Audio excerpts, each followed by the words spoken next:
Hey everybody, Rich and Alex here with this week's fishing report. So we'll get things started off. Yep. Rockfish, they're starting to turn on pretty good. The fall bite seems to be on right now and seems to, be getting better as we go through the weeks right now. So temperature, typical fall classic temperature. Seems like everything's getting started a little bit earlier compared to last year. Yep. Where, it was a tougher season. But everything seems to be falling right into place for your fall fishing, for, your rockfish and a lot of other things. I mean, this past week, in the past few days, we've been getting a lot of decent reports, especially on this north side of the bay, specifically on the north side of the bridge towards, the mouth of the Patapsco, Chester River, a little bit farther north towards Hart Miller, and your typical spots up in Rock Hall and Hodges Bar and all those areas. And as we always speak of, there's not one precise thing that everybody's doing, but a lot of different things that you can do right now. Oh, there's tons of tactics. It's a really fun time of the year because it's starting to cool off. It's a little nicer to be on the water, and the fishing does pick up really well. Yeah. So we're talking about trolling. We've got some lighter tandems. We can pull lighter tandems still. It's a kind of a summertime favorite, and then we'll start transitioning as it keeps getting colder into those larger tandems, getting closer back to the spring size tandems, and even some umbrellas if you wanted to. Other trolling favorites, spoons. Yep. We've been pulling a lot of spoons for mackerel, which are still around, but these larger spoons are going to work well for your striped bass. Make sure you've got your leader. You have a 15-foot leader with a ball bearing swivel in the middle. So help critical, with line twist. The bigger the spoon gets, the more it likes to twist and turn. So it's really important with these medium to larger size spoons to have your ball bearing swivels in that leader system. Yeah, and everything trolling. I mean, there's a couple tournaments going on this pretty much weekend, especially up north. And trolling wise, if you're going to get out there anywhere between 20 to 35 foot of water on your ledges, especially if it was me, I'll probably be trolling inside and outside the mouth of the Chester River. It seems like a lot of those fish, your classic spot where fish are moving in and out that river, and especially same thing for the Patapsco River, especially just on the north side of the Belvedere Shoals. That's going to be a classic area there too. Tide changes can play a critical thing too, mainly with the movement of bait. So, I personally like outgoing tide because typically this time of the year you have that bait falling out. And everything's starting to kind of move out and start moving technically, fish and bait fish. But the old school saying, find the bait, you'll find the fish. Absolutely. And all those places that they offer great structure, and the structure that we're looking for is the bottom contour. Bottom Belvedere Shoals is just nothing but a bunch of little sea mounds. A lot of those mouths of the rivers, you've got some little sandbars that come out, and that creates good structure for that current on those moving tides. Kind of creates some upwelling, push that bait around, and those stripers, they hide and they hang out and ambush that stuff. Absolutely. So definitely look for those on that moving water. Yeah, and like I said, look at your charts before you go out there the night before. I always like to do homework and look at current breaks and any kind of like just said contours and whatnot. That are within your depth range of trolling, you can troll through them, and you'll have success that way. A couple other things that a lot of people kind of are liking to choosing to do more of this week was your shallow water fishing, which you can do a lot of things with that. And the top thing that a lot of people like to do is topwater fish. Oh, that's a lot of fun. Topwater lures, I mean, that's picking up too. A lot of those stripers will go in shallow and feed in shallow, especially of course if you have bait moving in there. In a lot of those areas, same thing. Typical spots for this time of the year, inside the Key Bridge in the Patapsco. What we call your, city urban fishing inside there. Inner harbor area, pretty much. There's something patriotic about catching a fish right where Francis Scott Key wrote the Star Spangled Banner, with Fort McHenry over the distance in the city skyline. It is a pretty view. And holding a stripe rope. I don't know if I will eat them, but it's one of those things where you do what you want. Look at the fish. If it looks good, you're good. But that's been pretty hot, and especially in your morning, evenings. And now the evening bite, it's actually picking up because you got I guess low light, and it's changing up. The fish know that. And a couple of the lures we like to use have been pretty much you can't forget your classics here. With the Stillwater Smack It, one of the most popular topwater baits in the Chesapeake Bay region, has that really nice deep rattle to it. It's got a really nice big profile. I know you're a big fan of those darker colors. Natural colors work well on clean, clear days. Lonely Angler, a long-standing company, has been around for a long time. They really know a good lure design.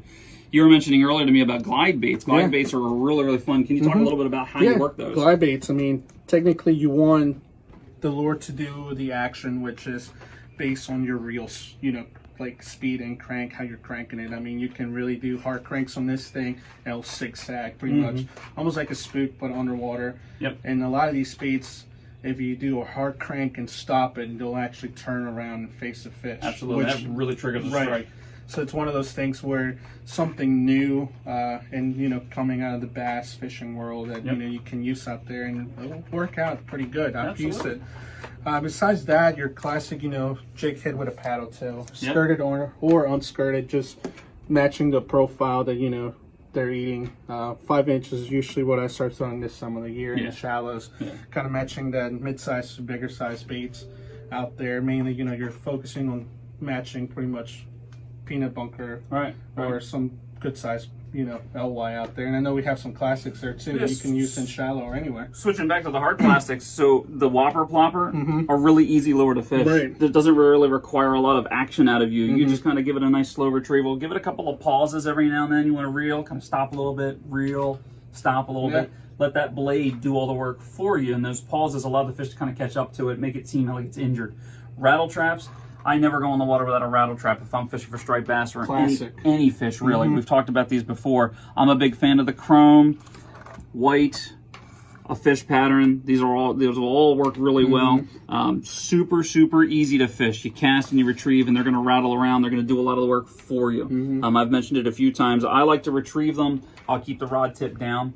And as I'm doing a fairly steady retrieve, keeping that rattle going, I like to pull the rod. I don't really jerk the rod. It's not a popper. Just pull that, and it kind of speeds it up a little bit. It changes that sound of the pitch in the rattles. And I think it really does help out. And occasionally, a pause. I like a little bit of a pause to let the fish catch up to it, make it look injured. And they're great lures. I mean, this is, you know, their typical spots where you're going to find them in shallow, but also in a couple of these points, like 7 foot knoll, you have that structure. So this is not just based on shallow water, but structure fishing. You know, like at Love Point, you have those rocks out there.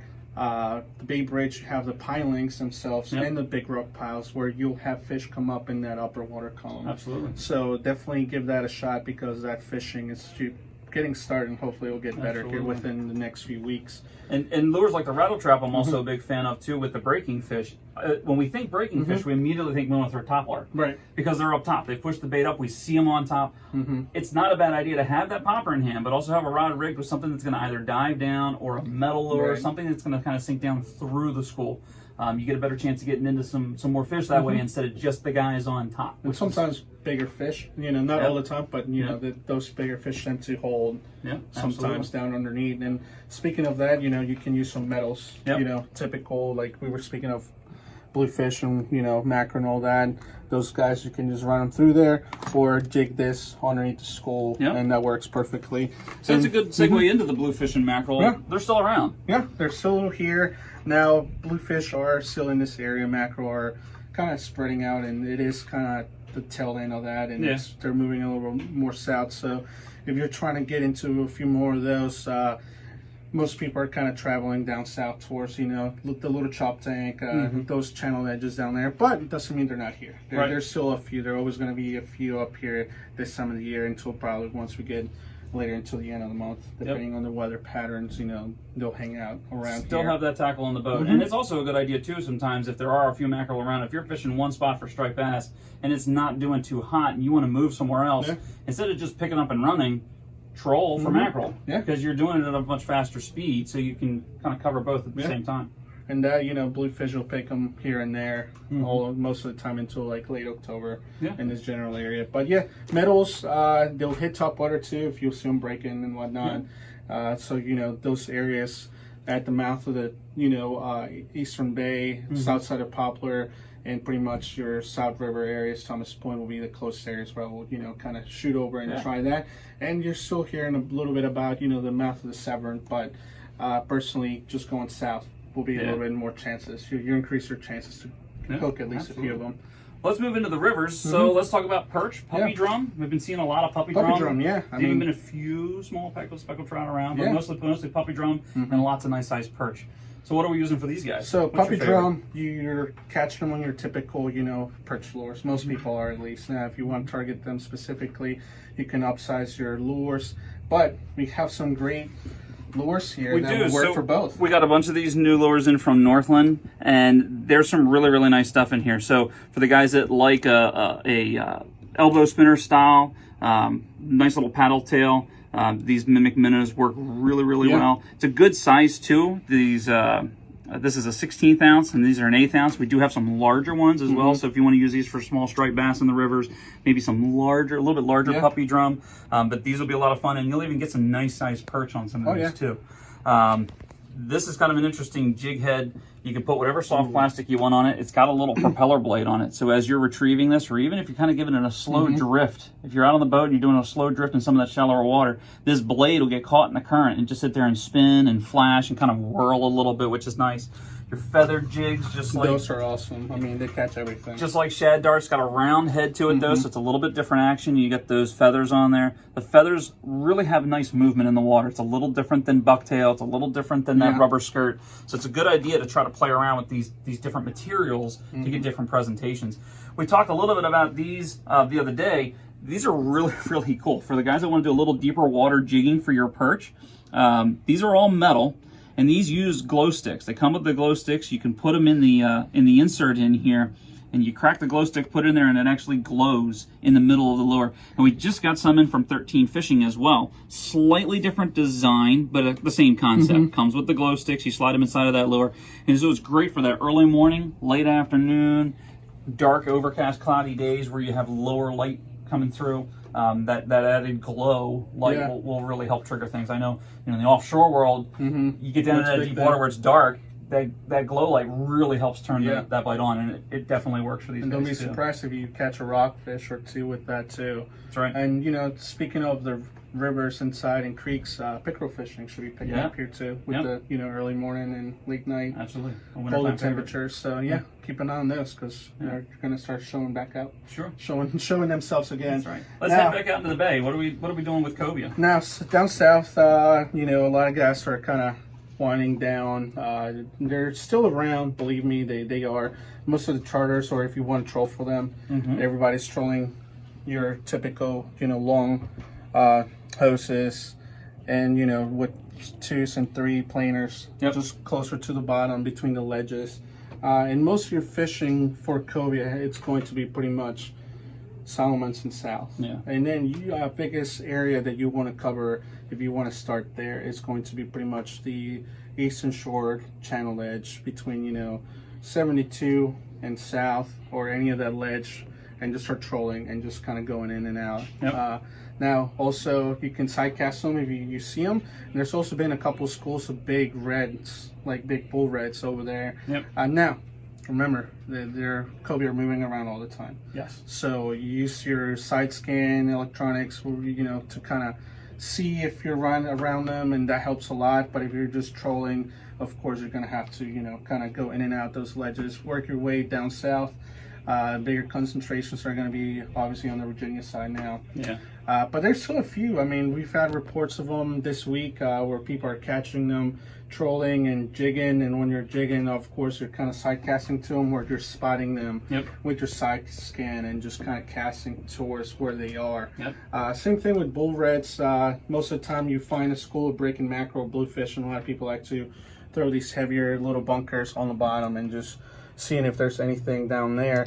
But remember, there's no pattern with them. They're just moving around. They're not going to be in one area all the time. If anything, you get lucky if they're in the same area for 2 days. And then you got to search again. So it's one of those things where you really have to put in the time and kind of search around. But that general area is going to be where you're going to be finding a couple of them for this time of the year. And like I said, reports keep coming off them pretty much there, and eventually you're going to start moving south. So, and remember, when you're pulling your surgical tubing, that you want those leaders like we talked about, and you can use spoons for these guys as well. I like to put a little twist in the tube. I think most of us do. That's how you get the action out of it. Never leave them straight. You want some action. I like to put a little twist right at the end. The brighter colors tend to be the more popular ones to use. Reds, the orange. And then you can also switch to like purple and black. Those are good silhouette colors. And so we've got a good selection of different colors, and I'd have a few of them out there. And try different sizes too. That's the biggest thing. Like a lot of people stick to the big ones, but you can also mix up, a couple smaller ones in there. It's always going to work. Besides that, I mean, surf fishing in Ocean City seems to be picking up. Your typical drum bite is starting to pick up here in Chesapeake. A couple reports of a few big reds on the surface in Chesapeake, mainly in the Virginia side of Chesapeake, but eventually, you know, once we get this colder temperatures, we start to pick up with some of those bigger guys showing up on the north side, just kind of flowing out or working their way south. Bluefish, I mean, that's picking up too. A lot of snapper blues, nothing huge, but you know, your 12, 15-inch bluefish. Cut mullet on a few of these guys. Yeah, these rigs are great. These floats help keep them up off the water. It gives it some bright color, help attract it. They're wire rigs, so you don't have to worry about those toothy guys tearing up your rigs, which is really nice. That, and you'll of course get your last few sharks and rays of the season coming up here. And inlet wise, I mean, they're still catching sheep's head. Tog fishing's kind of picking up a little bit, and your striper fishing should be picking up here soon too, with that, you know, colder temperature. Besides that, crabbing wise, I mean, we're talking about some heavier crabs. It's still pretty good. Yeah, we've been having a lot of good reports locally. And you know, your typical areas here in the Magathie.